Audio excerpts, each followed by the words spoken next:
recording. Beautiful. That's the thing I'm looking for. Sweet. Okay, so where do we want to start? So there was one person who put in a request for some stuff about related rates. So I could talk about that for a few minutes. And then I'm noticing they're not here. Pretty sure they were female by the name they used. But we will go with it. So related rates is just... So we've talked about implicit differentiation. You've heard about implicit differentiation? Yeah, maybe. I'm going to play with this for just a second.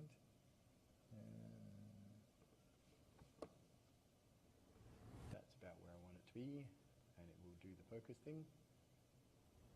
Yeah, I love that. Go for whistle, whistle. So the idea is that we have an equation in a real-world situation. Things are related. Like you can actually imagine if I'm sitting on the wheel of a train as it goes around, my whole movement is governed by the train, all right? But my exact position, exactly what's happening, because it's going up and because it's going around, will actually mean that at any given moment I mightn't be moving forward. In actual fact, I could, at the bottom, if I'm on a wheel and I'm at the bottom, I'm actually stationary for a split second because that's touching the road and it's not sliding across the road. At least we hope it's not sliding. And so it's actually stationary. And so this idea that there are sort of systems within systems that allow us for everything to work is one thing that we need to consider. So particularly, you guys may not be headed down that path, but for sort of engineering context, it can actually be a really important thing to talk about. So what I've got is a couple of examples where we've got things that are related. All right, we're going to keep with the nice simple examples because I've had a look over your notes last night and gone, keep it simple. All right. Now I'm going to digress for a fraction of a second and go. So you guys have read the information that's available on my uni about your exams and stuff. You've read all the information. You know the whole. It's your responsibility to find out when, where, and why the exam. You are supposed to know the course material, not just rely on me to tell you how to answer questions. All right, don't rely on me to tell you how to answer questions. I know lots of stuff. I've even taught this course in years past. I don't think I've only done one semester of it, but anyway. Okay, so what we're going to do is we're going to go through a couple of reasonably simple examples. I say reasonably simple examples, hopefully. So for a type of tree, the height is related to the radius by, and so we've got this formula. So we've measured our radius in inches, and we've measured our height in feet. All right, because it's an American textbook that I stole the example from. For those people playing at home, I used a copy of Harshbarger and Reynolds, the 7th edition apparently. Just so people know where I've got these examples from, if you want to look at that. I'd actually quite like Harshbarger and Reynolds if you're going to read a textbook. The library has a few copies of it. With a textbook, there's no point owning a textbook if you do not read it. The library has lots of textbooks. If you just feel like you need to put one under the bed for a while, borrow it from the library, stick it under your bed, you feel good about yourself, return it to the library in the required 2 to 4 weeks or whatever it is. If you're going to bother with a textbook at all, make sure you read it. Because they are, and then if you don't understand it, come and talk to me in the Maths Learning Centre and I'll explain what they're trying to tell you. Because I did read textbooks in first year and they made no sense at all. So, hey.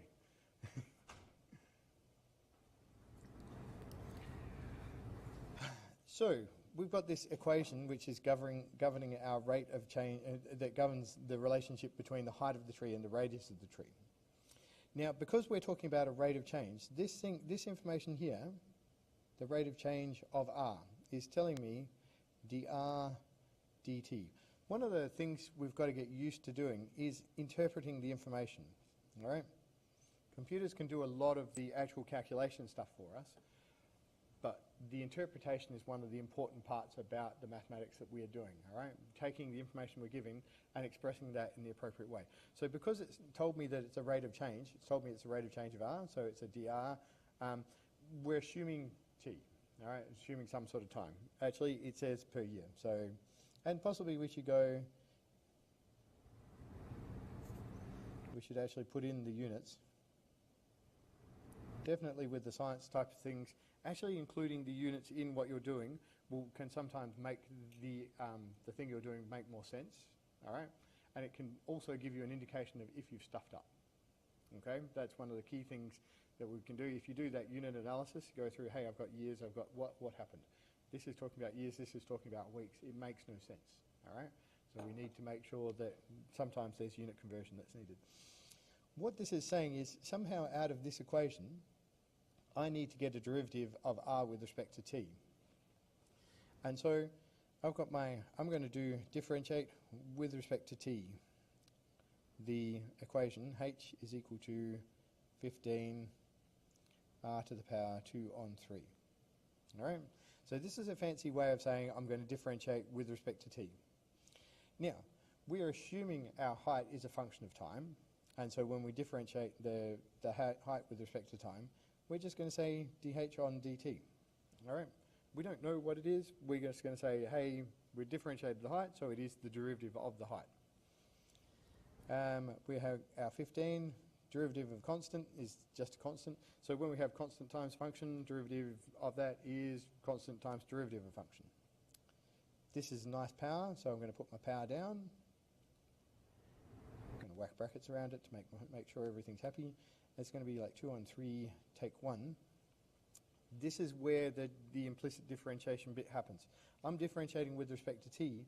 I've assumed r is we're assuming r is a function of t, and so I've differentiated the r part, but then r is like the inner function for this process. So with our chain rule, we say differentiate the outer function, and then differentiate the inner function times by the derivative of the inner function. In this case, we're timesing by the dr on dt. Okay? So this, we might just, when we do something like this, we're using a chain rule which says like my dh on dt would be dh on dr times dr on dt. Okay? So this is, so you can see how I've done the h with respect to r, I've differentiated this with respect to r, but then I'm timesing by the derivative of that inner function. And this is actually where the key to this whole problem lies, all right? Treating that as a function of t. Okay? And so numbers fall out. Bit of calculation to go here. So 15 is 5 times 3. So this, when I divide by 3, I should be left with 5 times by 2 times by r to the minus 1 on 3 times dr on dt. A little bit more. So I have a thing about having negative powers, right? A lot of people struggle with negative powers or struggle with negative anything. And with negative powers, I can change it by changing from being in the numerator to being in the denominator. So I've gone from a minus a third to a plus a third, but in the denominator. Okay? Very useful way to sort of think about doing that. Saves complication with what's going on. Now, so we've actually got our related rates. We've now got an equation that relates the rate of change of height to the rate of change of the radius. Okay? We are given. Let's move up a little bit so I've got a little bit more room.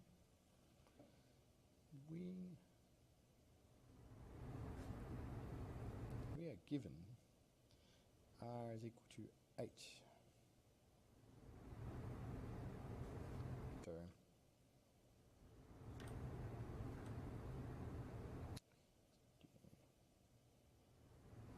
So we wanted to, the question is actually how fast is the height changing? So we want to find this when r is equal to 8. You could actually write that like that. Possibly I would do dh on dt r is equal to 8 to specify what variable we're talking about. All right. So the r being 8 is actually specifying a particular point in time. All right. We don't need to know what that point in time is, but we do need to have a reference point. And so we plug the numbers in. So my dh on dt is equal to 10, and then r to the power 1/3, And we got told up here that dr and dt is 3 on 4. Okay. 10 on 8 to the power 1/3 times 3 on 4. Does anyone want to tell me what 8 to the power 1/3 is? What's the other way we talk about power 1/3? Cube root. Sweet. All right. So, and the cube root of 8 is? Well done. So, so we're going to have like 30 on 2 times by 4, which is going to be 30 on 8. We might write that as 15 on 4, or 3 and 3 on 4. And we're noticing h, this is going to be feet, and the time is in per year. I got that on, beautiful. Okay. All right, so key points: interpreting the information correctly and making sure we're observing rate of change, all right? We're expressing our rate of change as a derivative. All right. When we come down to doing the derivative, we're remembering that we're actually doing an implicit differential and derivative, which means we're going to be using chain rule to do the derivative. All right. And we're treating all of these things as a function of time. All right. So the key part is about, we said the derivative of h with respect to time is the derivative of h with respect to r times by the derivative of r with respect to time. So we wanted this thing, we've been given this thing. This is an intermediate step that we can calculate because our equation relates h and r. All right, and then the rest of it just follows. Good with that? Are we loving that plan? I love that plan. Okay. Now, with all of this stuff, I'll give you a moment to write that down. With all of this stuff, notes go up online. I'll run these pages through the scanner so that you can, I can put them up as a PDF, and they'll be available for years to come. Okay.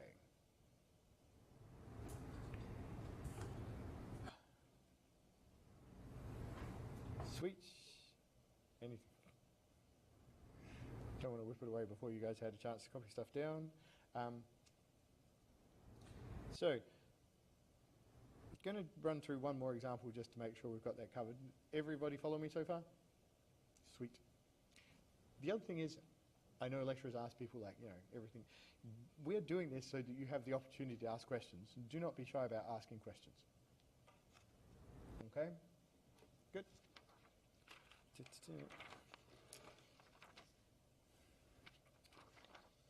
So, again, I rummaged through my copy of Harshbarger and Reynolds to find myself another example. Because, like I say, quite like that book for this level of university study.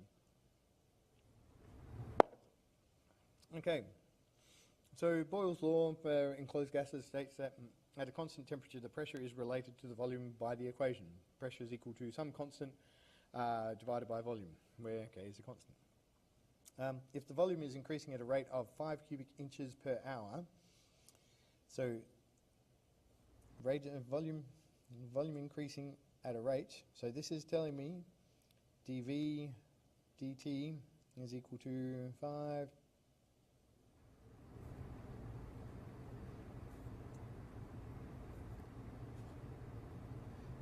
So it's giving me the rate is increasing at 5 cubic inches per hour.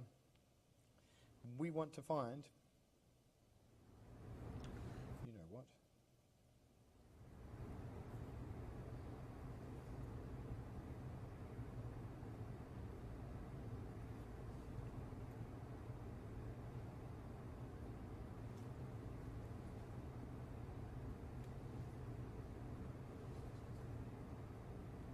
All right, so this is where we're going. And we've also been given the value of K. Otherwise, this would be a bit tricky. Okay, so we're going to go through this process where we say the dp with respect to t is going to be equal to dp with respect to v times by the derivative of v with respect to t. And that's our chain rule. That's the thing, that's the mechanism that's allowing us to do this. Okay?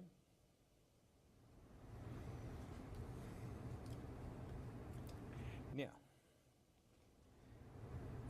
p k times v to the power minus 1. I'm deliberately doing this so that I know I can do the derivative easily. All right? So when we're dividing by volume, we can say that that's volume to the power minus 1. And so if I do dp dv, all right, k is a constant, so we don't have to worry about it. Power comes down, so power at the front. Volume, take 1 from the power, nice numbers, so I can just write it like this. Now, it was originally stated as a fraction, so we should write this answer as a fraction, okay?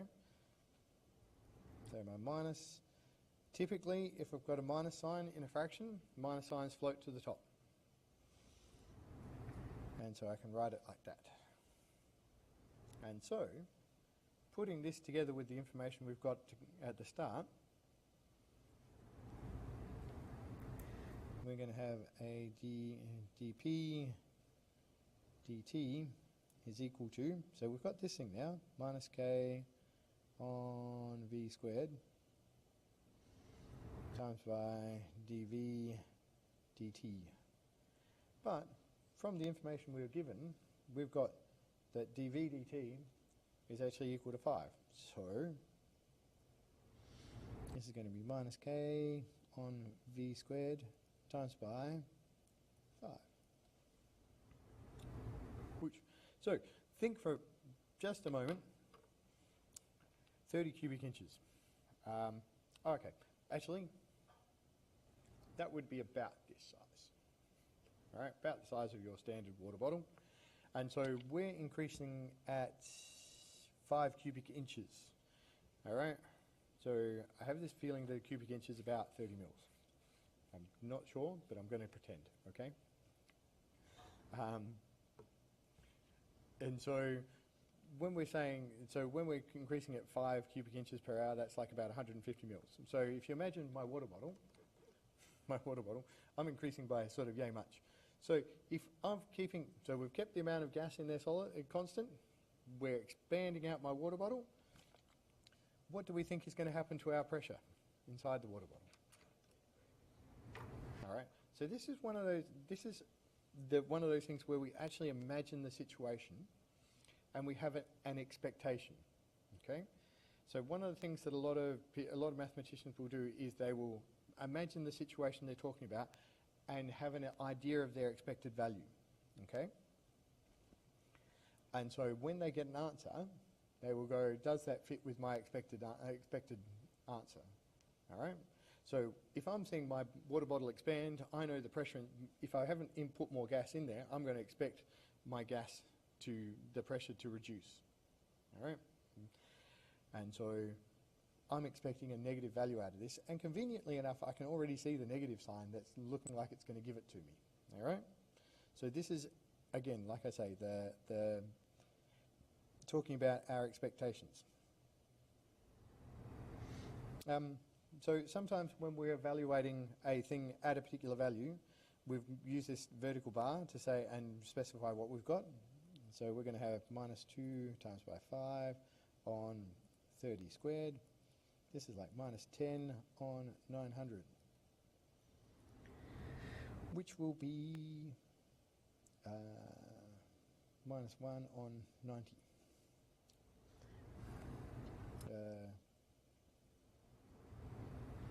And I think the unit should be pounds.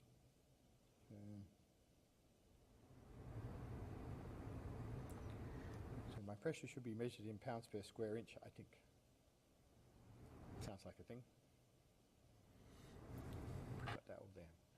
So we're following what we're doing there. We've got our equation. We're noticing that none of these variables listed there are time, but then we've been given information about how something varies with respect to time. We've written that out, and we're following our good practice of writing out the information we've given in the notation that we're going to be using it in, all right? So we're putting the notation, putting the information we've got in a notation that makes sense to us. And then we've just gone through, we're going to differentiate with respect to t, so we're working out what chain rule is going to tell us about the equation we have. So chain rule for this equation is going to be telling us this, and so we can break it up into little components, all right? So we can do this first part, gives me this, and then we're putting it together, so we've got our dp dt is equal to our dp dv times by dv dt. These things were up there with tongue twisters. Should say it to yourself before you actually try and give it and do the example in class. Are we all good with that? Do we want me to talk more about the related rate stuff? Okay. Yeah, so I don't have another example prepared, but I do have the book. So what have we got? Oh, they keep on talking about this blood flow model. I'm going to bring this down here for a second. And I might need to, I want to be here.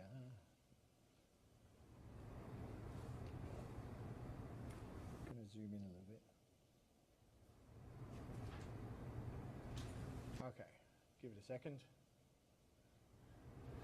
So,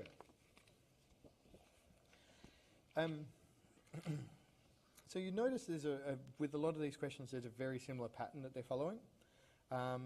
They've given you, the resistance R of a blood vessel to the flow of blood is a function of the radius R of the blood vessel and is given by, so the resistance is some constant divided by the radius to the power 4.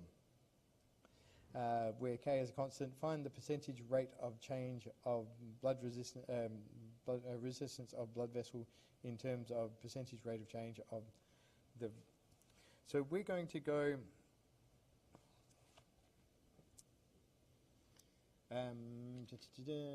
resistance.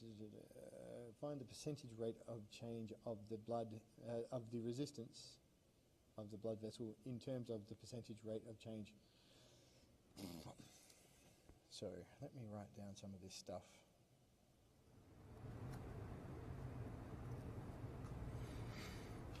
Now, when we're talking percentage rate of change, we do a thing. What do we do? You know what? Maybe we should talk about a different problem.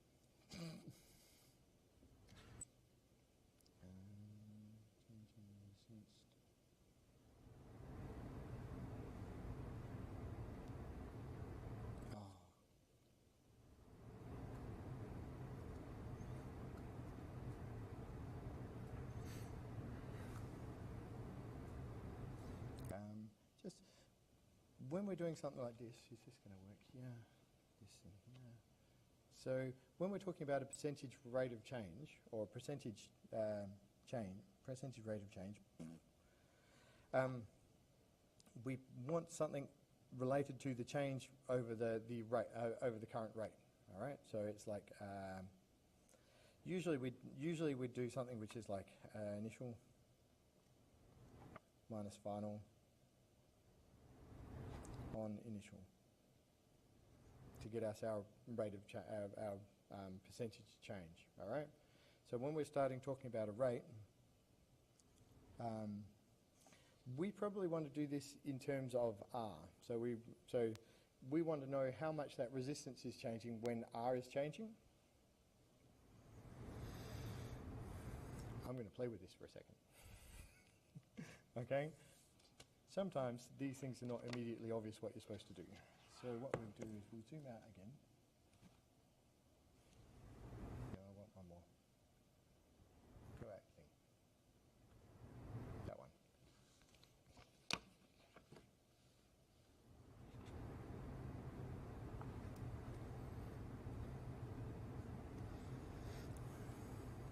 Thinking about it.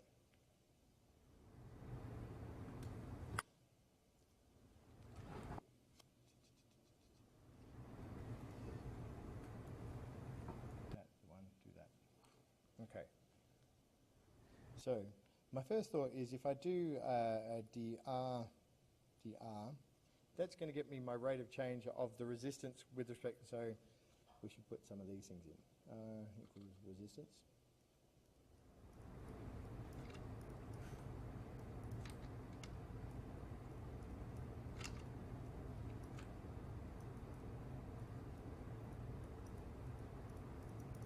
Okay. So this is going to get me my rate of change of my resistance with respect to the rate of change of R, all right? So that's going to be, so I'm going to rewrite this thing as K times R to the minus 4, because this is the form that's easiest to do the derivative in. And so we can see that I'm going to get K times minus 4 R to the power minus 5. Again, it was stated as in a fraction, so I'm going to return it to a fractional form. Minus 4 times K on R to the minus 5. Now, how am I going to bring that into it? Pause momentarily. So, I'm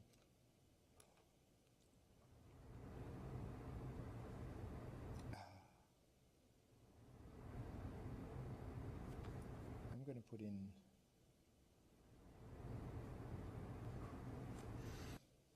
so when we're doing I'm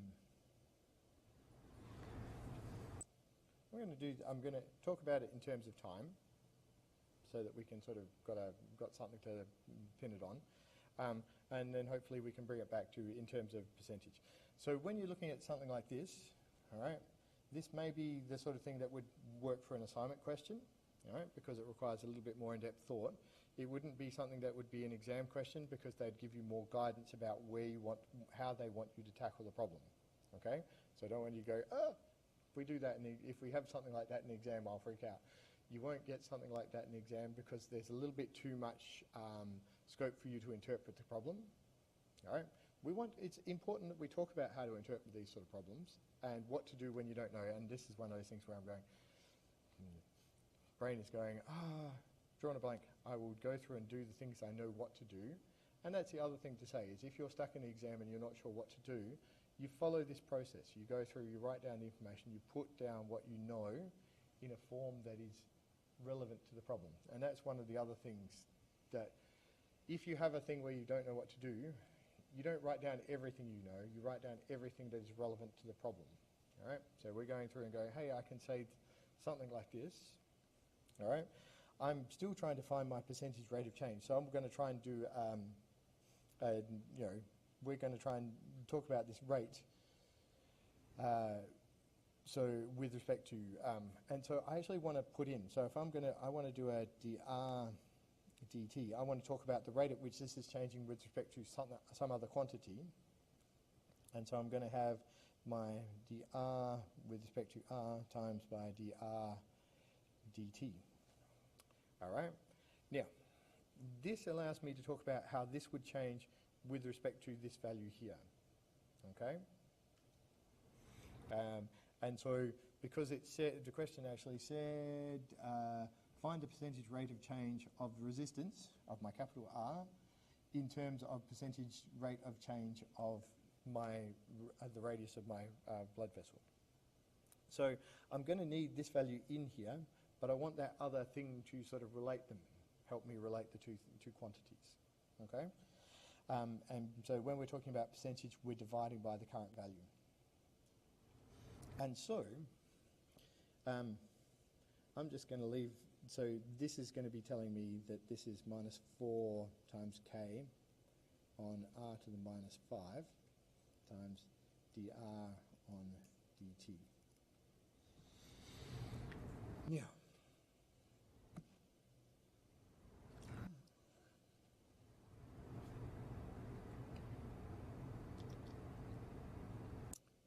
So,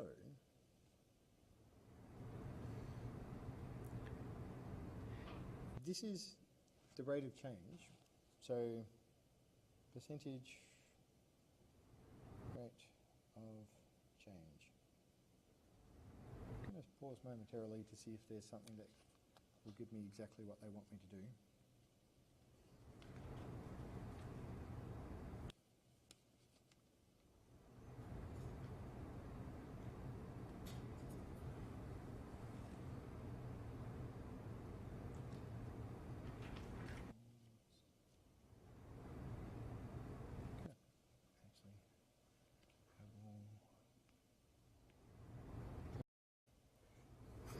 Okay, minor pause, read the textbook, make sure we've got this down. So when we're talking percentage rate of change, we've got the rate of change divided by the amount that's there. And so if I follow this through, I've got my percentage rate of change, minus 4k on r to the minus r to the power 5, not minus 5. Don't you hate it when you do silly things like that? And you divide it by r, but r is nicely expressed up here as k on r to the power 4. When we've got fraction on fraction thing, we multiply by the reciprocal. So if we divide by a fraction, we multiply by its reciprocal. So turn this upside down, r to the 4 on k. Conveniently, our k's cancel. Most of my r's cancel. And so this can be neatly expressed as minus 4 on r. Okay. And so, if I talk about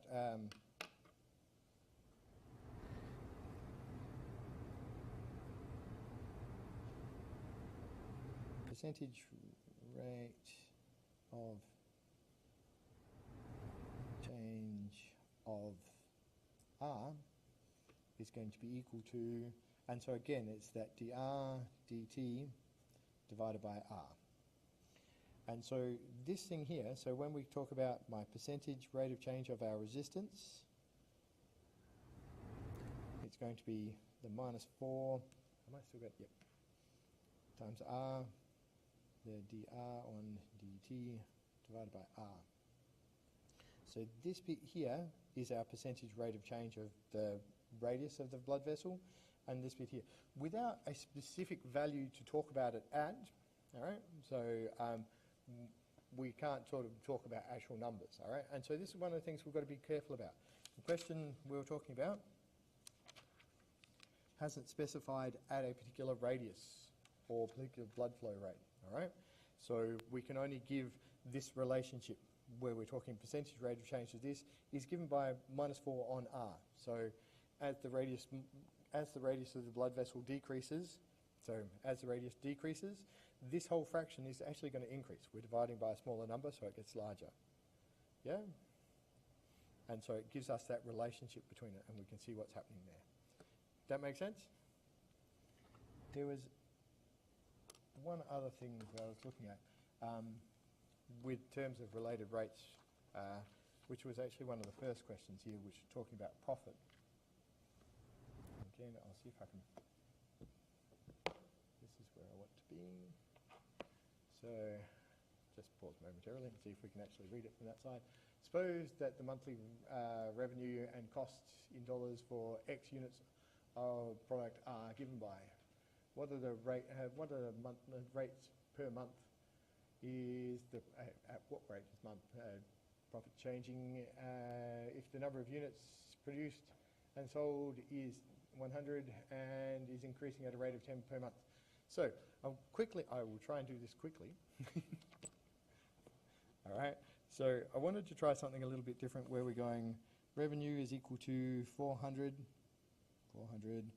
x minus x squared on 20, and our cost is equal to 5,000 plus 70x. So the first thing we're going to, and we are told, oops, yes, thank you. X is equal to 100, and it's also telling us that rate of change, so dx dt is equal to 10. So first thing we know, so mathematicians use capital pi for profit sometimes if the thing is required, and profit is always revenue minus cost. So in this case it should be like 400x minus x squared on 20 minus, important to remember the brackets, 5,000 plus 70x. Okay, so I'm talking about, the question is asking about what rate is the profit changing. So at what rate per month is the profit changing? All right, so I want to do a d pi dt, and so that's going to be d pi dx times dx dt. And conveniently, in interpreting the question, we've already written down the dx dt part.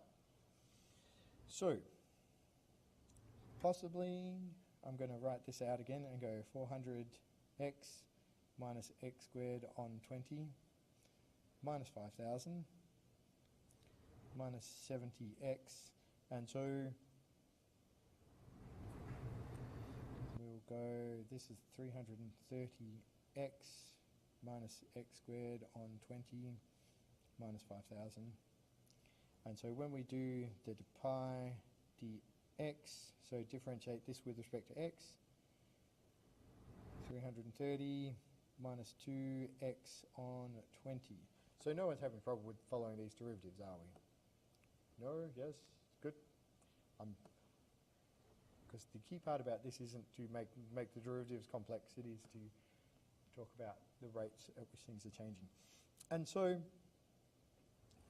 putting our d pi dt together, all right, because this is not a single expression, we're going to put brackets around it to make sure that we don't make a mistake. All right, brackets are your friend. You may not know it yet. And then dx dt. So we're just taking our chain rule expression here and we're rewriting it with the information we've found already. Now, so we're going to find our d pi on dt when x is equal to 100 and dx dt is equal to 10. And that's going to be equal to 330 minus 2 times 100 on 20 times by 10.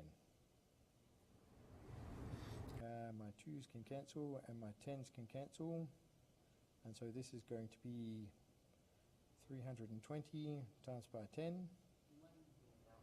Did I do what? Oh, damn. Just off.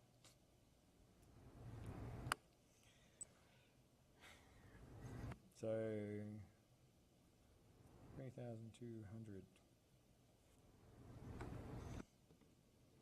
Now, so pi in dollars. So d pi on dt is equal to 3,200 .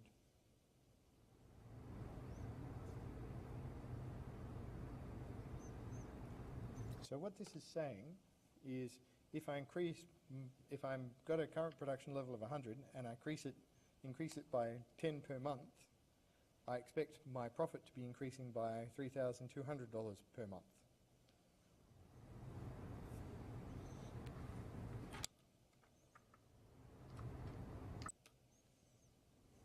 Okay? Yes? What's the R minus C? The pi minus R minus C? Oh, so this equation up here is an expression for profit.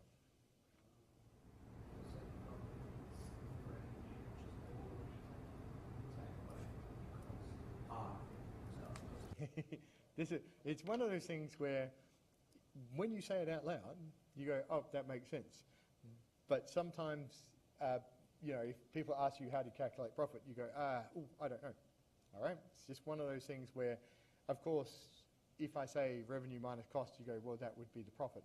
But it can be a little bit sort of, what do I do when if I just ask you, hey, what is the profit?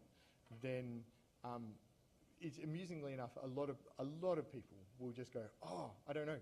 They don't sort of, because you're not given the context in how you want your answer. All right? And so that's why, yes. So it's a completely reasonable question, actually. Well done. All right, we had enough with related rates? Yes. Sweet. What do we want to talk about next? Without the notes. Vector stuff. Ooh. That's an interesting question. Let's see if we can't find. Good morning, computer. Vector stuff.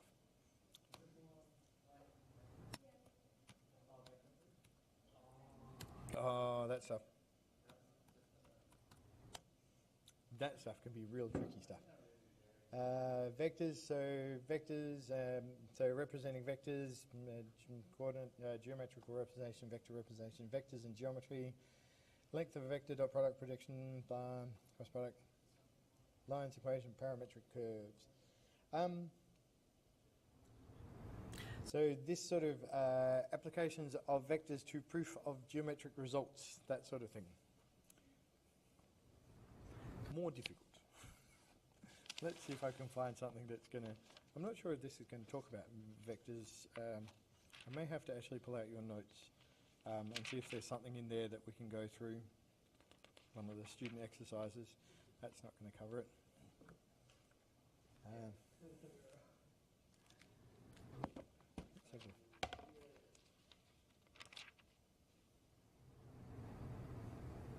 Go to pause for a second.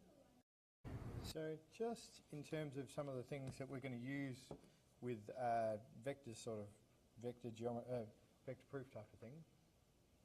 All right.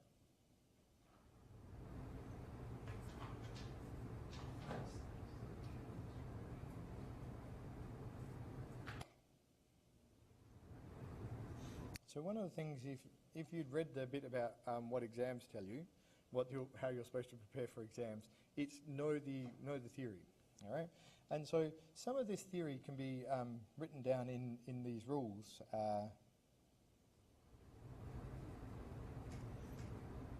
And while I had a quick look over your lecture notes, it's not actually expressed like this.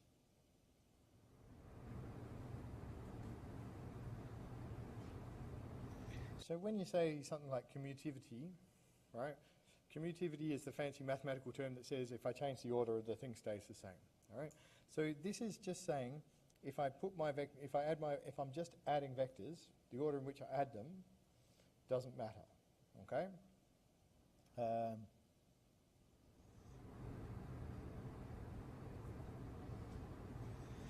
And so when we have associativity. Theoretically, associativity is another one of these fancy terms which goes, I'm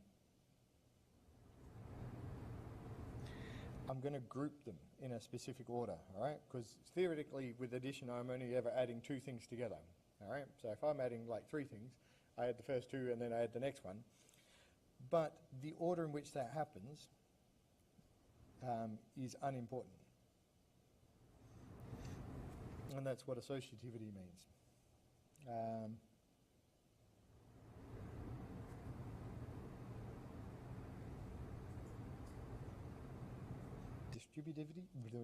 Distributivity. So if I have something like alpha plus beta times by some vector, then I'm allowed to say alpha by that vector plus beta by that vector. And in a similar way, if I have, say, a constant times v plus w, then I can expand that out to be constant times v plus constant times w. Okay? And then there are identities. So again, these are all things that you have used implicitly. So 1 times the vector is just the vector. 0 times the vector is equal to the 0. Strictly speaking, it's the 0 vector.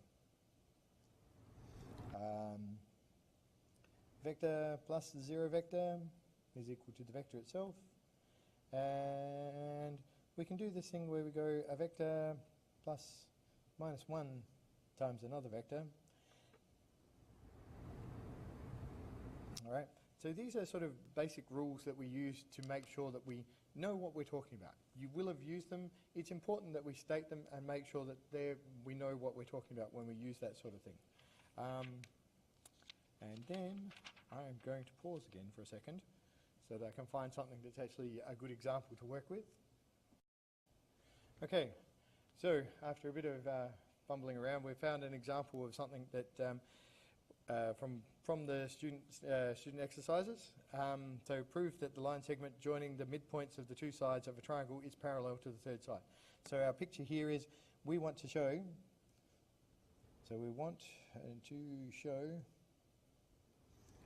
PQ is parallel to OB. Okay, what does, if we're trying to show something is parallel to something else, what do we have, do we know what we have to show? No.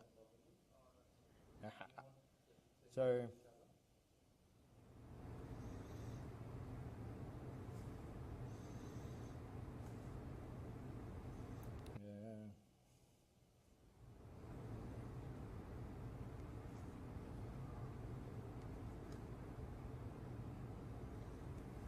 So, parallel, to show that they're parallel, we need to show one as a scalar multiple of the other.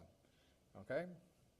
And so, what we want to show is that, say, PQ is equal to some constant times OB. Okay? So, first thing we've got to do is start putting in information. We should be quite clear. At the moment, I have no idea how this is going to go. Okay? This is me going, I'm sure I can do it. I will find out in due course. But sometimes that's, and one of the things that we're trying to get across to you, and the reason for pointing out that I have no idea at this point in time, twofold. Firstly, when I stuff it up, I've got an excuse. And B, when you see something in the exam you don't know what to do, you've got a fallback position. Your fallback position is, I've got a vector proof like this. I'm going to start writing things out in ways that I want them, all right? So, because I know PQ is the midpoint of OC, all right? So, P is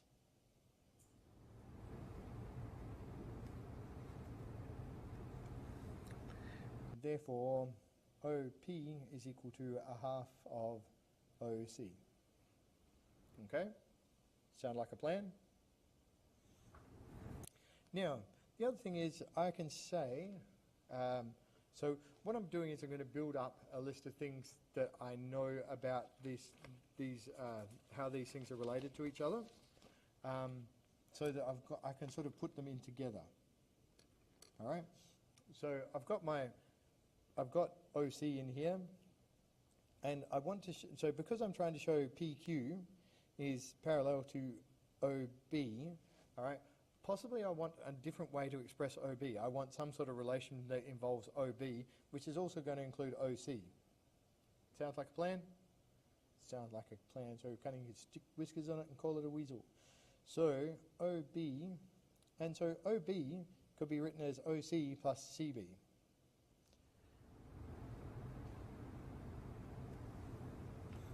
Which is great, because I also need to work out what Q is.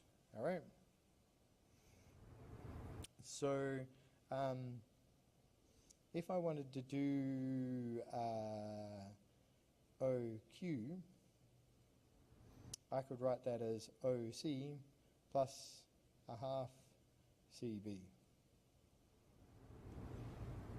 as Q is the midpoint of CB. Okay.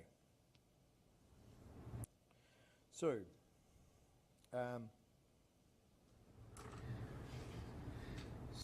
we're still trying to work out PQ, but PQ should be like OQ minus OP, right?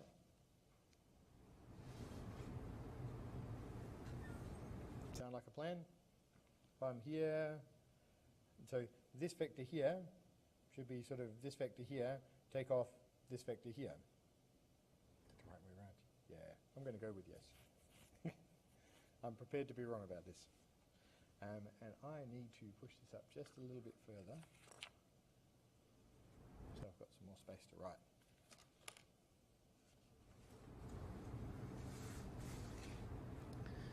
Okay, so we've got ourselves a convenient expression for OQ, which would be OC plus a half of CB. And so that, and we're going to take away OP.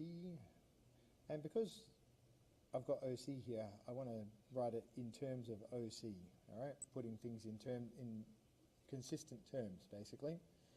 And so I've got OC. So this thing, if we remember back up here, we were able to change the order in which I put things in. I can just change them around. So I can sort of do OC minus a half OC plus a half CB.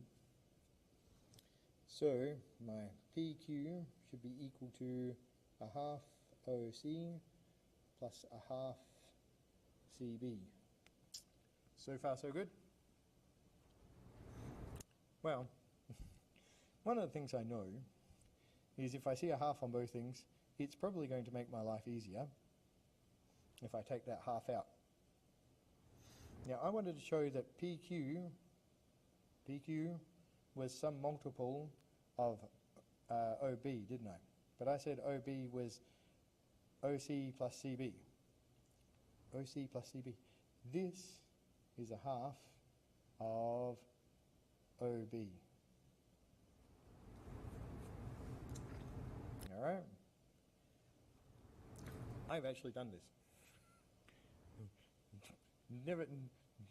No plan at all. So notice how all I've done is I've written out the information I've got. I've been fairly clear at the start that what I want to do, okay? And so you know how when I was saying if you don't know what to do, you write down the things that are relevant to the problem? So we're asked to show something is parallel.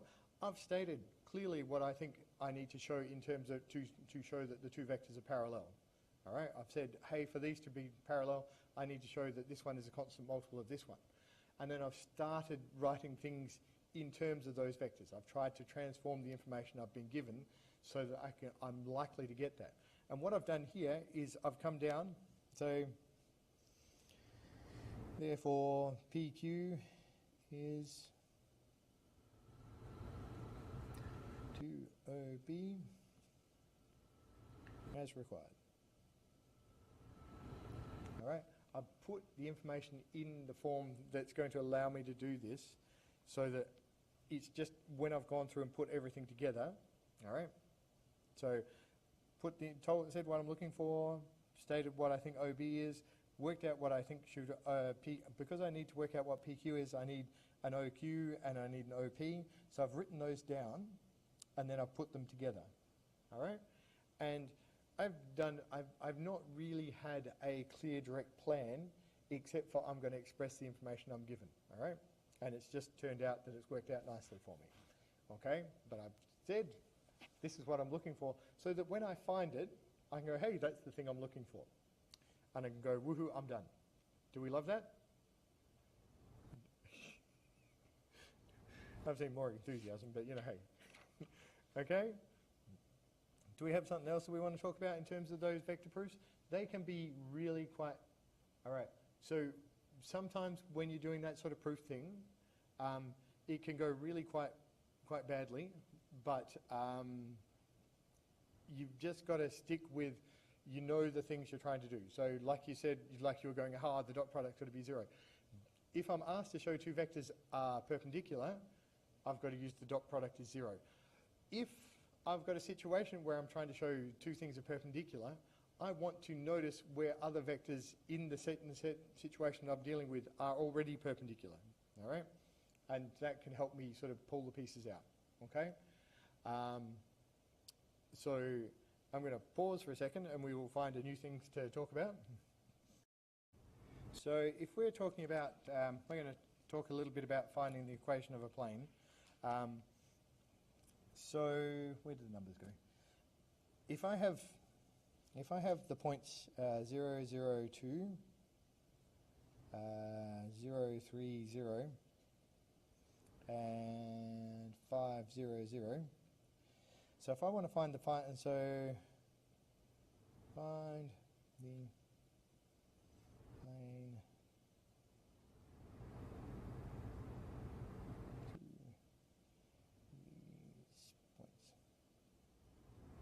Okay, so one of the things I love about so what is the first thing we have to do when we're finding the equation of the plane?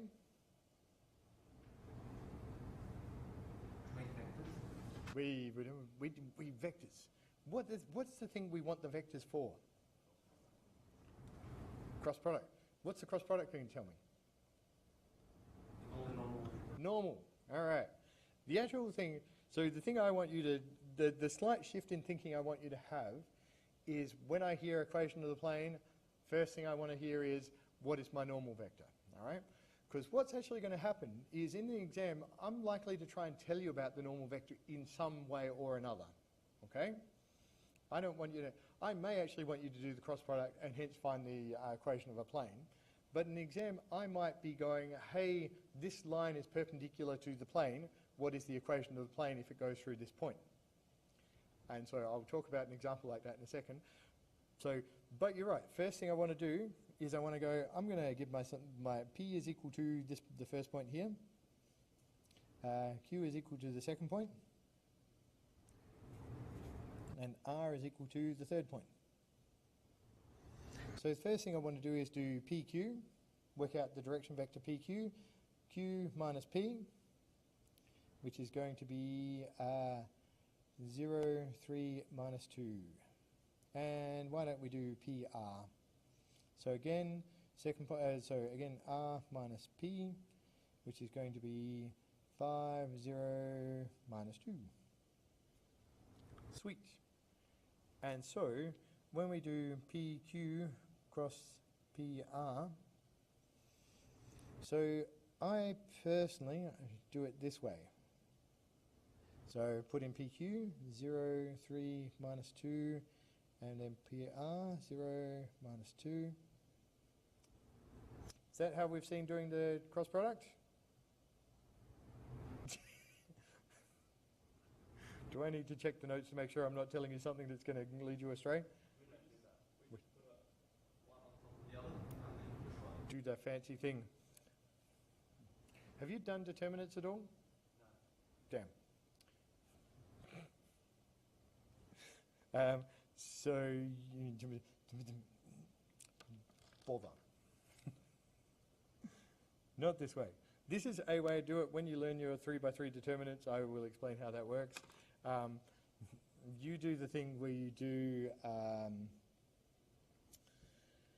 so your first one would be, you still do the 2x2 determinant thing. You sort of do the 3 minus 2, 0 minus 2, minus, and then 0 minus 2, 5 minus 2, and then 0, 3, 5, 0. That the one? Okay. Now, I'm just going to pause momentarily to try and connect what I've done with how I've initially talked about this with what you're doing here, because you'll notice that this bit here is actually just this bit here. Okay? And this one here is actually just this bit here. This one here, what I've done is I've taken out that middle bit, and I've got the 0, 5 and the minus 2, minus 2. You've noticed I've incorporated the negative sign. Since I've never actually done this way myself, I'm a little bit fuzzy about the details, but I know that's what it will be, all right? There is I know that will be correct. I'm a little bit fuzzy about the details. But I'm going to run with it, right? I'm going to trust you guys. Finding the cross product is a bit of a pest. We've still got 2x2 determinants in here. So this is going to be 3 times minus 2 is going to get me minus 6. So I'm going to get 0 minus 10. So this is going to get me 10 with an extra negative sign. So this is going to be minus 10. This number is going to get me 0 minus 15. Now, one of the beautiful things about normal vectors, right, is they're a direction. Okay? And so I'm allowed to times the direction. So the thing I want is the direction. Okay? So if I was to find the equation of my plane, this would be like minus 6x minus 10y minus 15z is equal to some number. All right? Hey, let's just put in r, shall we? So this is going to be like minus 6 times by 5, minus 10 times by 0, minus 15 times by 0 is equal to, and so is equal to my d, and so therefore d is equal to minus 30. So the equation of the plane will be minus 6x minus 10y minus 15, whoops, minus 15z is equal to minus 30. One of the first things I'm noticing about this is I don't like it because all the numbers are negative. So I'm going to time through by minus 1. 6x plus 10y plus 15z is equal to 30. Made all my signs positive.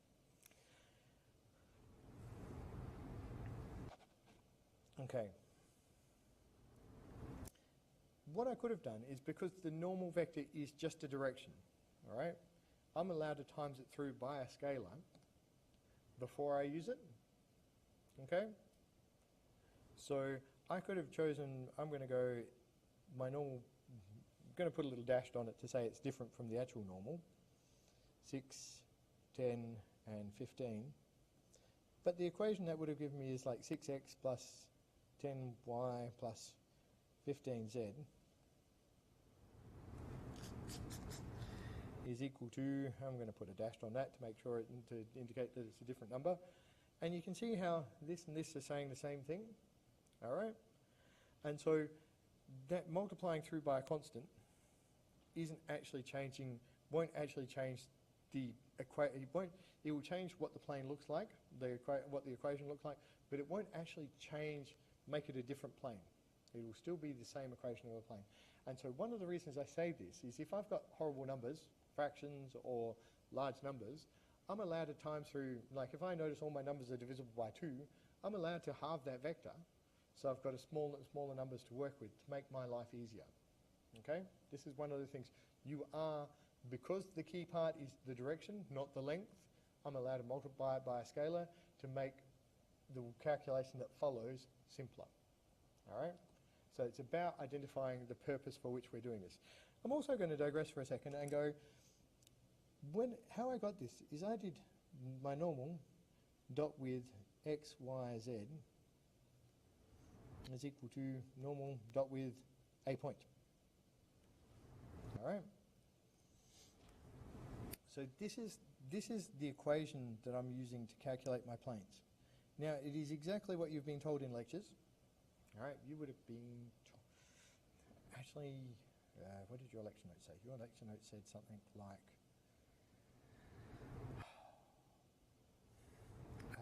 n1 x minus x naught plus n2 y minus y naught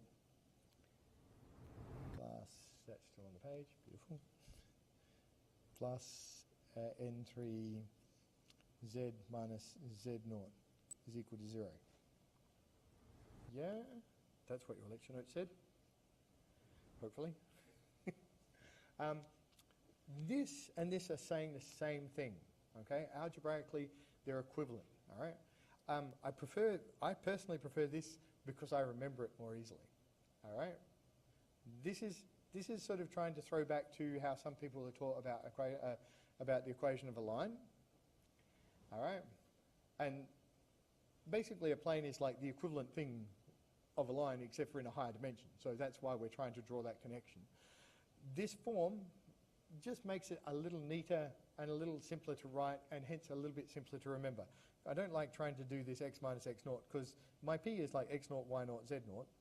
If I sort of expand that, so if I do the expanding it out, right, I'm going to n1 x minus n1 x naught plus n2 y minus n2 y naught plus n3z minus n3z naught is equal to 0.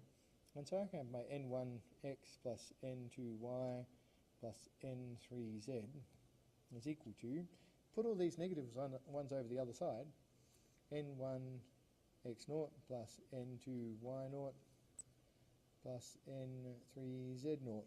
And so this is equivalent to this. That's sort of showing that those things. And so you are allowed to use an alternate form, all right? In fact, I'm pretty sure when I went through first year, and that's a long time ago, I was told this way, not sort of this way. But again, like I said, they're equivalent forms. There's no hard and fast rule for which one is the best way, okay? It's about what works for you. Okay? more on this? Do we want? Actually, I mentioned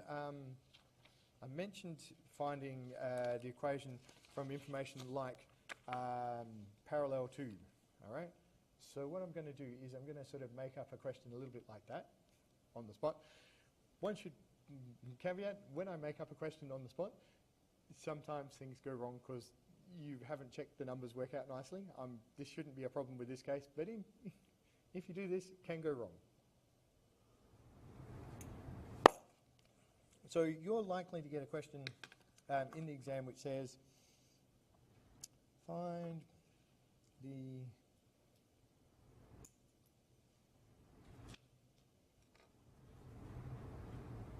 plane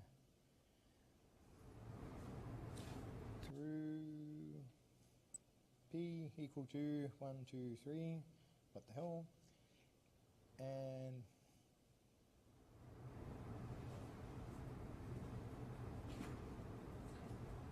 to L, which is equal to 101 plus T by minus 1, 2, and I don't know, 7. What the hell? Okay. Now, so this is a question I have seen in the exams before. Okay? So, who can tell me what the normal is? Alright, so this is that thing where the information in the question has told you the normal, you can just read it off. So what is the key part about the normal? How is the normal and the plane related?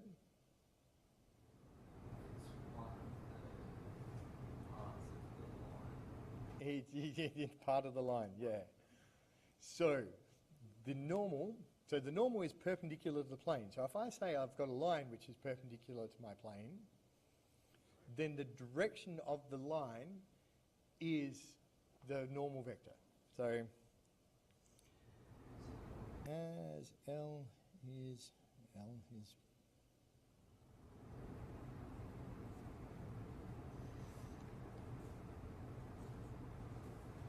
so as my L is perpendicular to the plane, the direction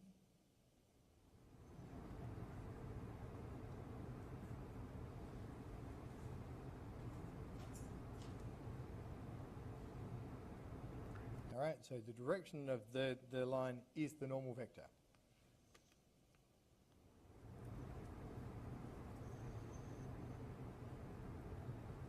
And so the direction of L is, and this is this vector, minus 1, 2, 7.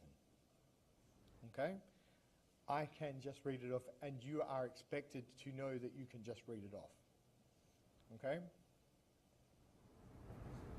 In actual fact, what I try and do when I write this stuff out is I try and write out what you should write in the exam. All right? So because I'm telling people what I'm doing, and so the direction of this is this, I'm making it clear that I know. And so if I have a brain fade and I write the wrong vector, okay, I'm likely to lose a mark for writing the wrong vector. But since I've said I'm treating this as my direction, and hence the normal, when the equation is subsequently wrong, they'll go, he made that mistake, you lose that mark. The question's worth 3 marks. You lose 1, you still get 2. And I'm just wondering how many people here are going to be happy with 66% for the exam. If you think about it from that point of view, if you're saying what you're doing at every step, then you're making it quite clear that you know what you're doing. And if you have made a simple mistake, all right, if I'd written down the wrong vector here, I may not even lose a mark. All right, you are the marking for School of Maths used to be a simple copy error, like I've clearly written the wrong vector because I do know what I'm talking about. They will give you one for free. All right. After the first one, they'll start whipping off marks, but they will allow you to write the wrong thing once, or they used to. Different regime, different scheme, but if you're saying what you're doing, they have some justification for giving you the mark. All right. Every so often, they will, the person who's marking it will get told, how come you came up with that mark? If they can go, oh, well, it's clear that they've, from what they've said here, clear that they've written the wrong thing, I can give them the mark. Right? If you've written nothing and you've just written the wrong vector, they go, you don't know what you're talking about, I'm taking marks off. Okay? You've got to give them something so they can give you marks. All right? So, but we're going with our normal dot with our x, y, z is equal to normal dot with some point. In this case, we've got p, so we're going to do this. And so this is like minus 1, 2, 7 dot with x, y, z is equal to minus 1, 2, 7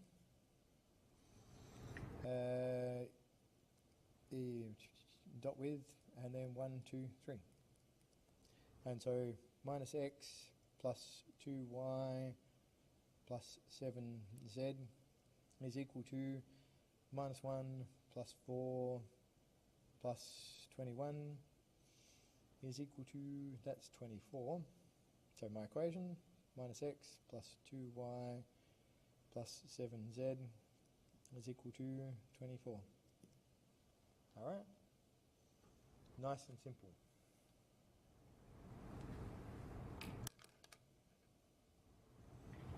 Are we good?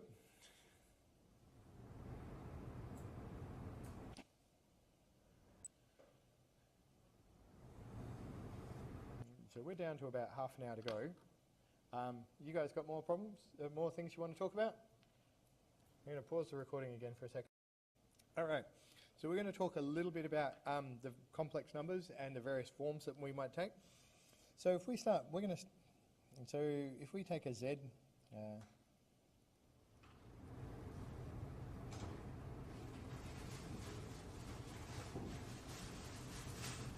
So typically a complex number has a real part and an imaginary part. The imaginary part is given by, is easily identified because it's the bit that's timed by the complex number I. So we're going to represent this thing, so we might have A out here and B up here. So the real axis goes along here, my imaginary axis goes out here, and so my complex number Z, A plus BI, might be somewhere like that. So when we're talking about polar form for this number, all right, we're going to give it as an r, the length from the origin, and a theta. So you'll see that this would also be written as like r cis theta. There are other ways to write it, but this form is r times cosine of theta plus I sine of theta. Okay? And this is actually the key to converting between the two. So, now, if you read your stuff about the exam, you were being told there was a bit that said something along the lines of, we're mathematicians, we work in radians, get used to it. Yeah? We're all happy with working in radians? Sweet, good. So, if I had z, which was, say, 2 cis pi on 4, to convert that into Cartesian coordinates, I'm going to follow this plan here. 2, and then cosine pi on 4, plus I sine pi on 4. Now, obviously I've chosen numbers that are going to be easy, all right, because I don't want to make my life hard. Cosine of pi on 4 is, I'm going to use the representation 1 on root 2. There are people who like an alternate representation. The beautiful part about pi on 4 is sine and cosine are equal, so I've got this happening. And so I can write this as 2 on root 2 plus I times 2 on root 2. 2, beautiful thing is 2 is root 2 times root 2. So I can simplify this down to root 2 plus I times root 2. And so on my Cartesian coordinate, hey, I wonder if this one works. So if I sort of pick root 2 here, and actually maybe I'm going to put root 2 out here and out here. So I've got my point out here.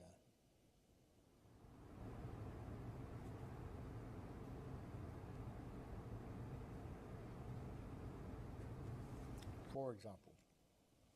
Okay? So, so that's about the first thing that you'll come across. Okay?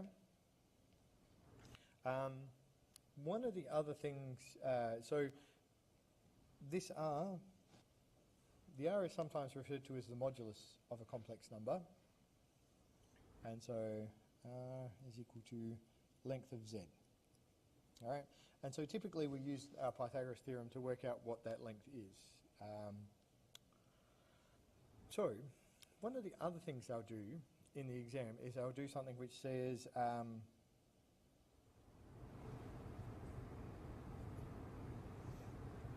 so sketch Z such that the length of Z is equal to, say, 2.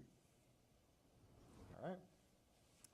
But here's the trick.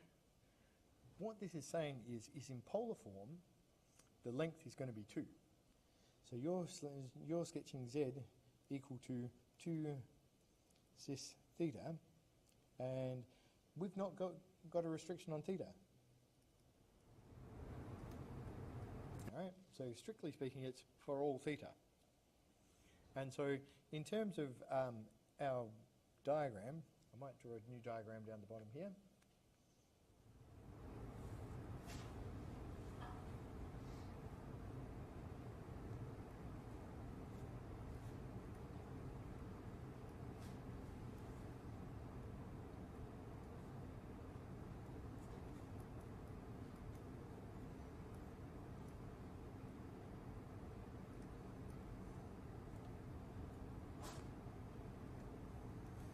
Okay, you don't have to get that uptight about drawing your graphs, but since I'm recording it, I kind of like to pretend. And so if I'm saying my radius is 2, you can see now how wonky my diagram is, but that's okay.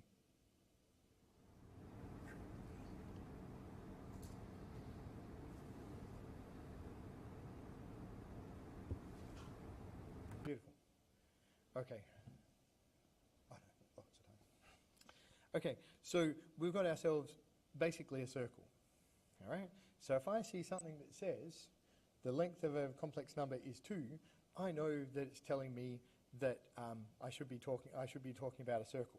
So the next thing we might do is we might go, well, let's take a Z, and then we go minus 1 minus I is equal to, say, 2. So without this bit here, we're going, it's a circle of radius 2, right? But since this fits the form of like Z minus Z naught is equal to 2, this is like a circle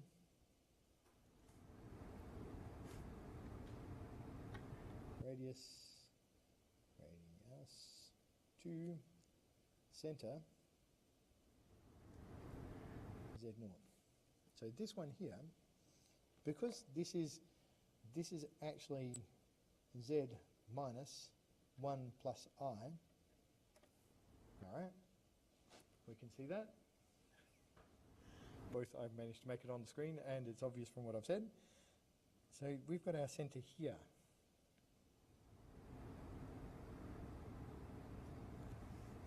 And so when we're going out to, we're going to go through that point, we're going to go through that point, that point, that point, and again we're going to try and draw this so it looks like a circle.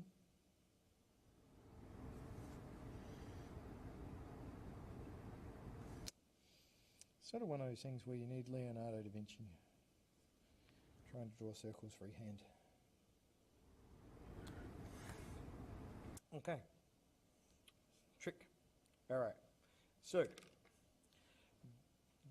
getting the information into the thing that we're using. And so this form, this thing where we go, hey, the thing inside here, all right, where that's equal to 0 is actually usually a critical point, all right? And so that's when Z is equal to 1 plus I. And that's where we find our circle, all right? So, I'm going to check what page number I'm up to.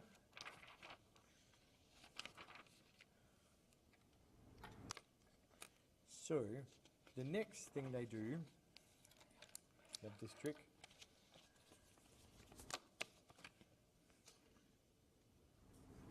so Next thing they're going to do is you're going, hey, I've got this plan down, right? They're going to do this to you. They're going to do, it's basically an assignment question. Minus, say, 2 is equal to z plus, say, I. All right? Yeah. This may not have been an assignment question this year, but I'm sure it's been in the past somewhere. All right? Because it is a bog standard thing to do. But if we interpret this as the distance from 2 is equal to the distance from minus I, notice how this one's plus I, so we've got to go, it's like z minus z naught. The z naught for this one would be minus I. So we draw a little diagram, get our axes happening, and so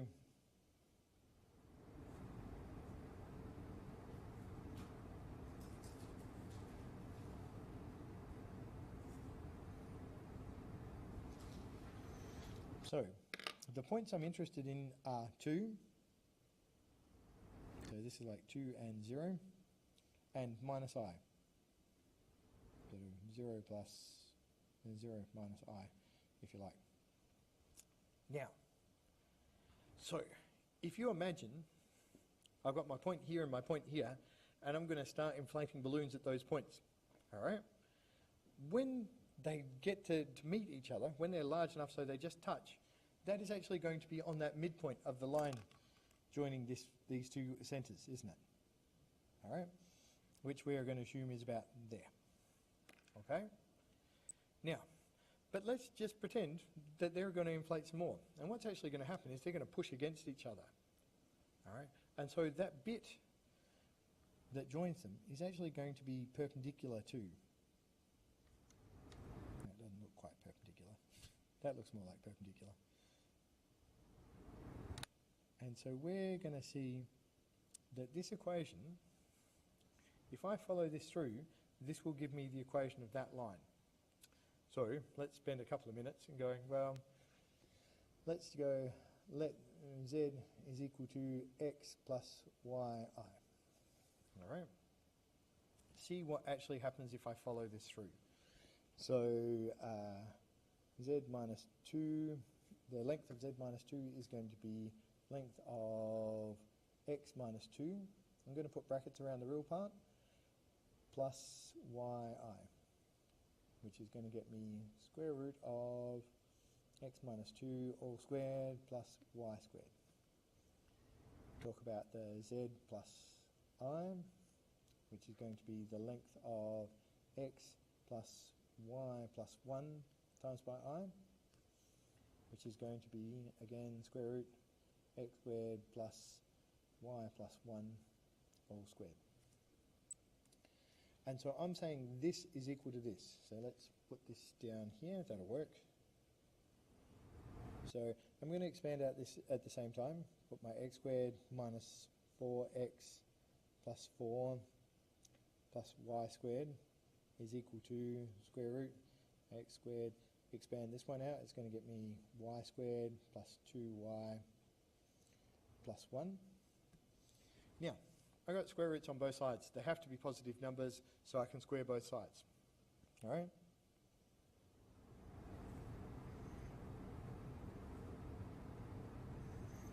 All right, square both sides, which roughly means I can drop the square root symbol. Okay, this is the key part about this. I want to drop that square root symbol. X squared minus 4x plus 4 plus y squared is equal to x squared plus y squared plus 2y plus 1. Now, I've got an x squared on both sides. That goes. All right? I've got a y squared on both sides. That goes. And so what I'm left with is minus 4x plus 4 is equal to 2y plus 1. So I'm going to rewrite this as 2y is equal to minus 4x. So I'm putting this 1 over the other side. I sort of swapped it over, flipped it over, and then sort of put the 1 with the 4 combining terms. And so I had, that should be plus 3. So I'm going to divide through, so this is in the standard form for a line. So I should have minus 4 on 2x plus 3 on 2. Or, My bad. Terribly shy. Yeah, don't be shy. Really hard to offend. Minus 2x plus 3 on 2. Sweet. And this equation, you know, my diagram's fairly dodgy, fair enough, but this actually looks pretty close to this line, doesn't it? All right. So I actually could tell you that this point is like 1 minus a half I. If I was to put that in there, so if I was to go,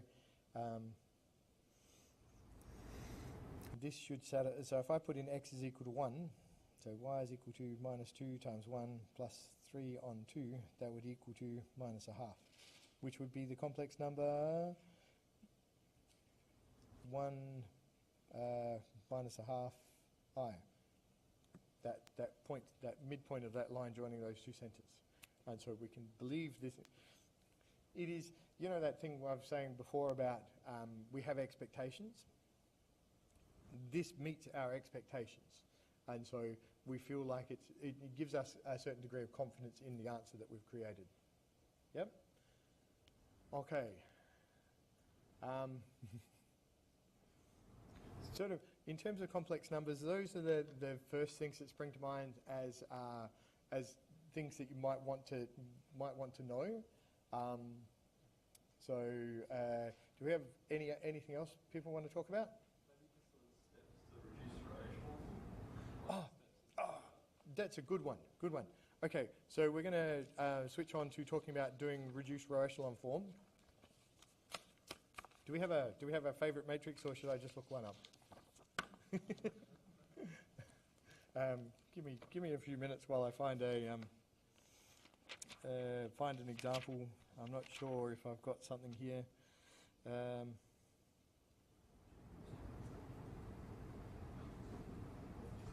No, not in that book.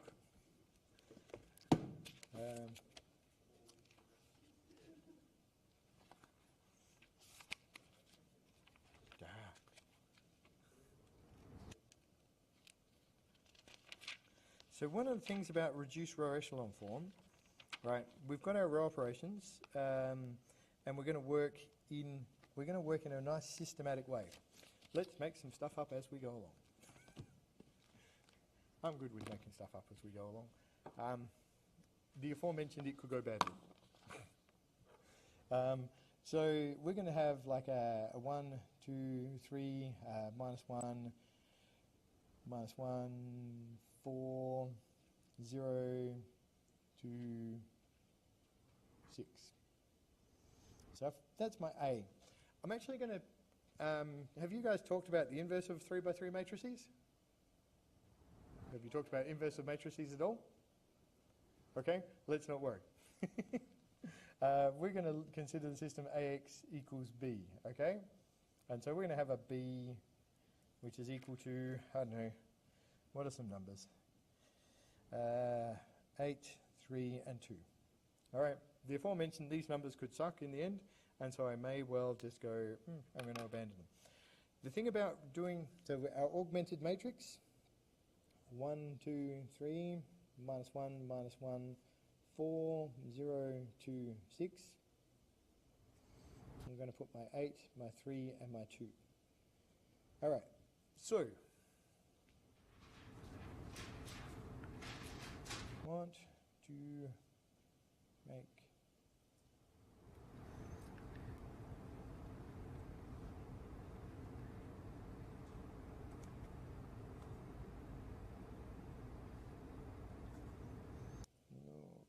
look like the identity. So I want to make my columns look, those first 3 columns look like the identity. Ideally, I want to transform this into the identity here, and this will be the answer to my system. Okay? Work 1 column at a time. Fix 1 column at a time. Okay? Really important that we do it in this way. Because what's going to happen by doing this is I'm going to have, when I start doing, I'm going to get going to have zeros where I'm adding rows to the other ones, and so I won't change what I've already done. So get the one in the right spot. Get zeros in other spot by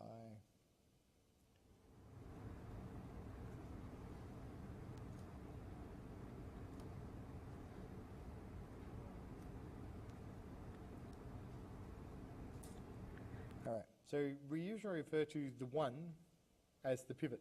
And so the row and the column it is, we refer to as the pivot row and the pivot column. So we heard terms like that before? Sweet, good. Every so often you say that and you go, oh, they didn't talk about it in that way. I am going to have to talk about it in a different way, and that's going to make my life difficult.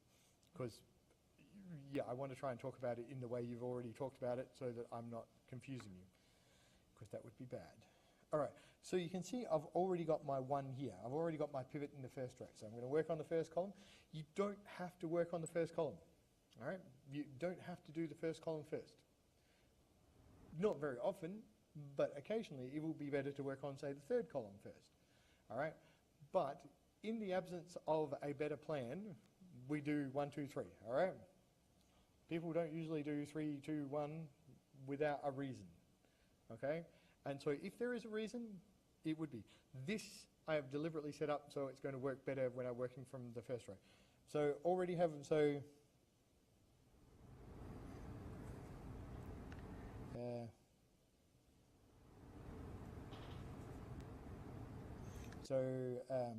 I already have my 1, 1 in the one in the. I already have my 1 in the 1, 1 entry. So first row, first column. All right. Whenever we write entries, we go. It's always row column. All right. Matrices, row column. All right. And so I'm going to have 1, 2, 3, 8. Now I want a 0 in this spot here. Then I'm going to write in a 0. I'm about to make it 0. I'm going to work out what it is I did to that to make it 0. Since I did nothing to this third row, I can just fill in the details. So I'm going to do row 2 is equal to row 2 plus row 1. I have to use the pivot row. So you'll notice it's like row is equal to row. The row I'm working on is equal to the row I'm working on plus some multiple of the pivot row. Okay, that's why we're doing it in this way. And so I've worked out what it is I'm doing because I had -1, I added 1. I have -1, I add 2, I get a 1. I have 4 and I add 3 and that's going to get me 7. I have 3 and I add 8 and that is going to get me 11. Okay, numbers. Line under it to make sure that I know what I'm talking about. So new pivot, all right. So have fixed column 1. Okay, I've fixed it up. Now, the thing about choosing my next pivot is it's not going to be in the same row, all right? And it's not going to be in the same column. So if we imagine I'm going to ignore this row and this column, and then I see a 1 up in that top left corner, like where my pivot should be. It is already 1.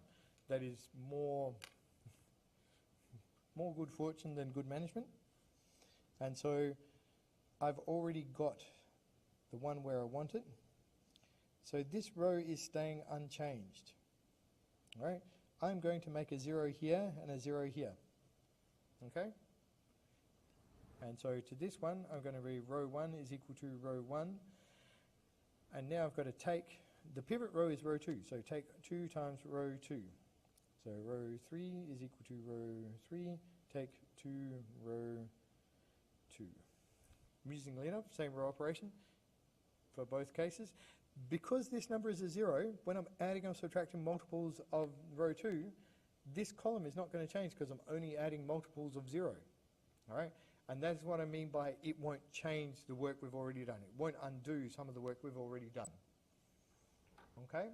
And that's actually one of the really important parts about this working one column at a time. I fix one column, I move on.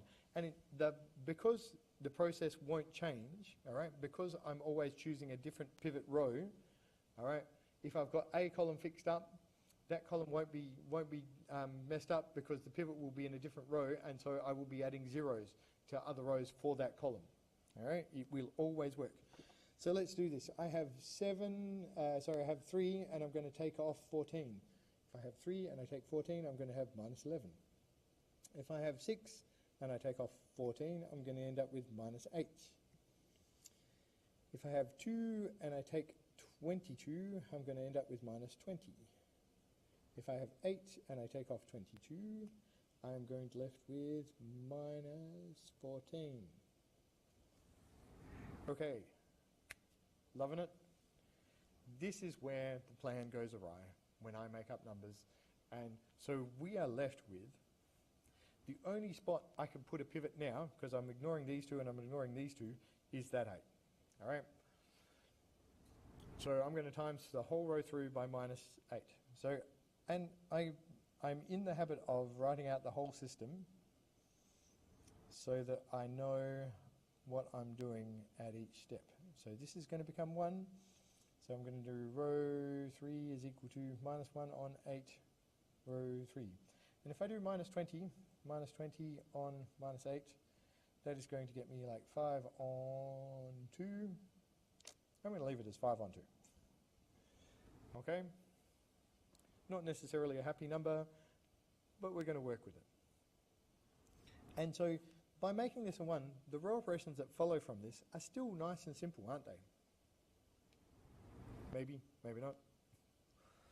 I'm going to pretend they're nice and simple for the purposes of this discussion.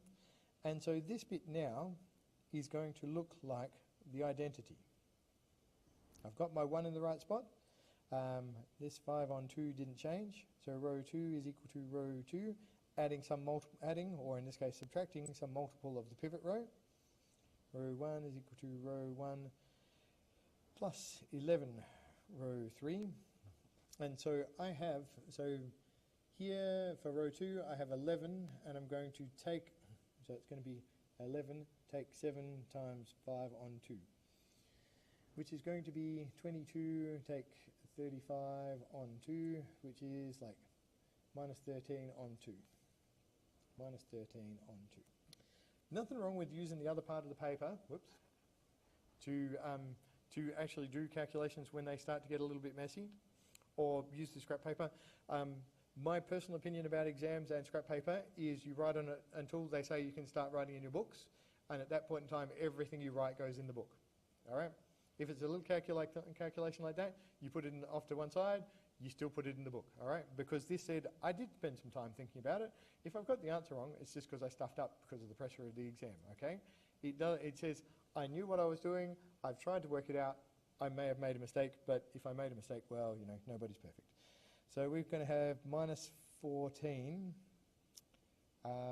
plus 11 times 5 on 2, which is going to be minus 28 plus 55 on 2.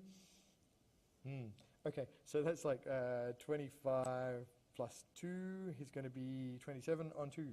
27 on 2. All right, and so at that point in time, so my x would be equal to 27 on 2 minus 13 on 2, 5 on 2. And so that's how I would do my row operations. All right, so it's really important. Fix one column at a time. Get the 1 in the right spot. Add or subtract multiples of that row to the rest and to the other two other rows to get the zeros in the correct spot. All right. You've noticed each time I've done getting the zeros in the right spot in one step. I haven't separated that out because I'm not changing the row I'm adding to them. I can do both of them.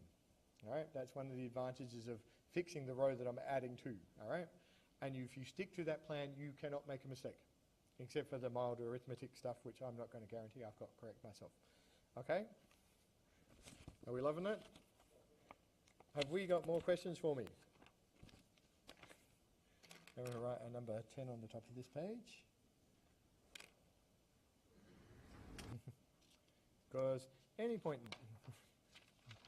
I have, what time do I have? I have 20 minutes on the clock that I can talk for before the recording stops. I'm not sure how to make the recording go for longer, but is there something else you guys want to talk about? Oh, Newton's law of cooling. Again, I'm going to pause momentarily while I look up Newton's law of cooling so that I get this right, because it's not like I don't know it, but I may. Newton's law of cooling. No. Let's look up 513.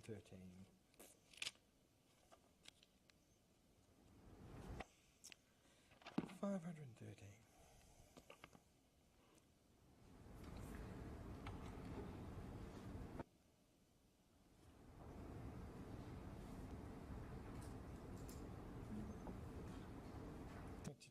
Check the next page, because it's over the page. What I really want.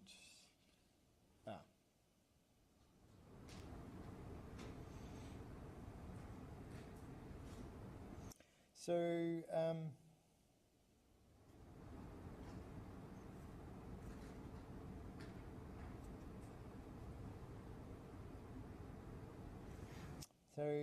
what Newton said is the rate of change of the temperature with respect to time is some constant times by the current temperature minus sort of what we refer to as the ambient temperature. Okay? Oh, damn. Damn it. Okay, so basically, one of the things that sort of concerns me is always the temperature of my cup of tea and how long it's going to take to cool. So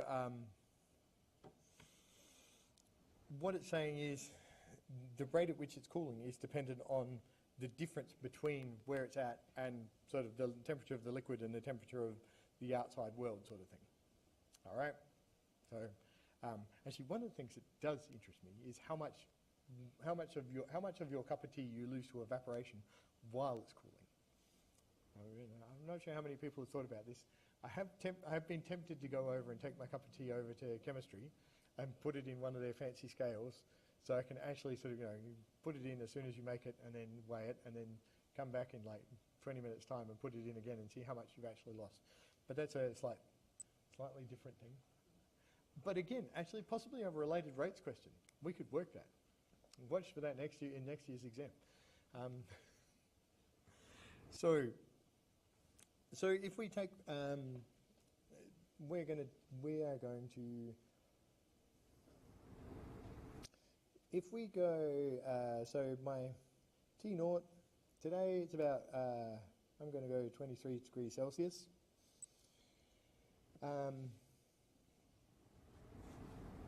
And so we're going to pretend K, I don't know, what's a good number for K? I'm going to pretend K is equal to 5. Okay? So we've got to be a little bit careful because T naught and sort of the initial temperature are different things. Okay? So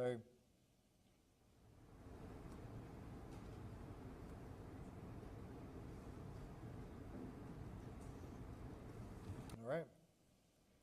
Possibly, actually, excuse me while I do this, I'm going to put a little A to make that so that it's temperature ambient, like the surrounding. All right, and so we're going to pretend even though I did boil the kettle, my initial temperature is equal to 90 degrees Celsius. All right. Oh, damn, did it again. It's like a thing, what you do. There's a thing. I get in trouble for doing things like that, but but it makes everybody's life easier if I know where I'm aiming for. So we're going to go right. So things will burn your mouth if you can. So over the flesh burns, it starts burning at 60 degrees Celsius. All right. So if we've made our cup of tea, we want to know how long it's going to take until it cools to 60 degrees Celsius before it will stop burning our mouth. All right? Hey. So Now we have, so I'm going to actually digress a little bit. This is a separable differential equation, okay? So I'm going to write this as 1 on t minus ta dt is equal to our k, okay? Now, I'm pretty sure what you're supposed to do is you're supposed to go, the solution to this should look like this thing here, right? Yes, no, maybe? All right, let's pretend. We've just been given like the equation. Yep, have a quick. What I'll do is I'll pause, I'll read notes, I will get back. So I'm just going to politely say thank you for the people who pointed out that you guys get told the solution already. What I'm going to do is I'm still going to go through this process of motivating it because firstly you should know how it's done, and secondly the process isn't that complicated, because what we're doing is we're going to take this equation and we're going to go, well, I've got a derivative, so I'm going to write this as the integral from 1 on t minus ta dt. I'm going to put this dt over the other side with the integral. So it's going to be like k dt, all right? And so when I integrate this one, I'm going to just let you assume that I know what I'm talking about and say this is t minus ta is equal to kt plus c. So these are indefinite integrals, all right? We know to undo the ln, I've got to take the exponent e to both e to this and e to this, and so this is going to get me t minus ta is equal to e to the kt plus c. Just going to digress for a second. E to the kt times e to the c. So we often write this as a e to the kt. Okay? Just to sort of, because when I've got a sum in the power, I can split it into sort of the e to the kt times e to the c. And when we do that, for differential equations, we'll write that e to the c as just some other unknown constant, a. And so we're going to say that t is equal to ta plus a e to the kt. Now, I have this bad feeling that your solution actually had a negative sign here and a negative sign here. Is that right? No? Okay, that's how you've got your solution written? Sweet. Yeah. Same. So first thing we're going to do is work out, so we've been told that our TA is 23, and we're told that this number is, that the initial temperature is 90. So 90 should be equal to 23 plus our A, E to the 0. T is equal to 0. All right, so we're dealing when T is equal to 0. And so that's going to tell me that A is going to be equal to the 67. That'll work. Beautiful. I'm believing that. And so my equation is looking like T is equal to 23 plus 67 e to the kt. Probably need that to be a negative number. Going to pretend. This is the thing where I'm going, okay, and so because I'm going to pretend without any actual evidence at all, I really should do some a little bit more on that and work out what is a reasonable value for T for my, what is a reasonable value for K for my cup of tea, but we'll worry about that later. Actually, we'll grab a thermometer and a cup of tea and we'll work it out. And so I want my temperature, I want to work out how long it takes for my temperature, my T to get to 60. So how long for T equals 60? So I'm going to go 60 is equal to 23 plus 67 e to the minus 5t. So 60 minus 23 divided by 67 is equal to e to the minus 5t. This number here should be, what, 37 on 67. And so I'm going to take ln of both sides. I'm going to left with minus 5t is equal to ln of 37 on 67. And so t is equal to minus 1 on 5 ln of 37 on 67. Pause momentarily while we get something up to do the calculations for me. Amusingly enough, one of the things I do to do calculations a lot is I use Excel.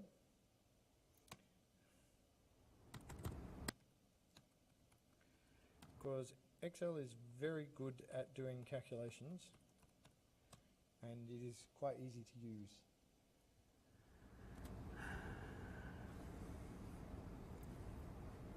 So I'm going to go equals minus 1 divided 5 times by ln of 37 divided by 67.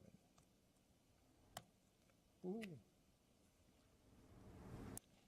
T is equal to 0.1187.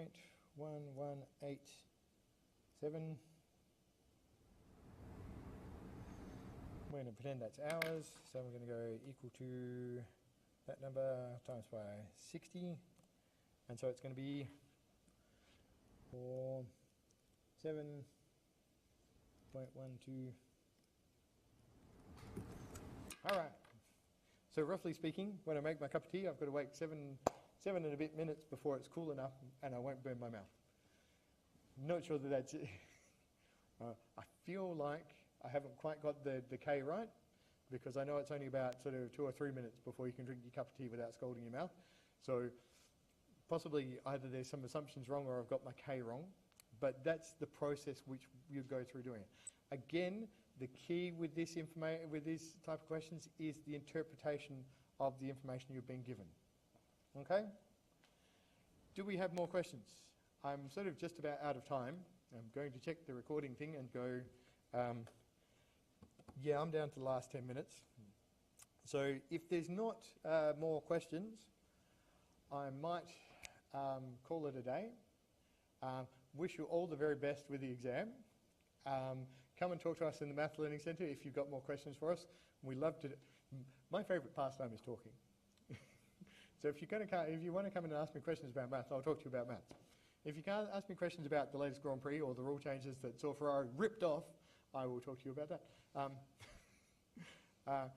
But you know, up to you. All this will go up online, so please watch for it. If you've got stuff that you want us to answer, if you think there's a gap in our revision seminars, notice the Maths 1M course has changed, was it this year or last year? So some of the older Maths 1M revision stuff might be a little bit different from what you're expecting, but the maths will be correct. Whether you need to know it, how much of it you need to know might differ, okay? All right, thanks for your attention. No worries.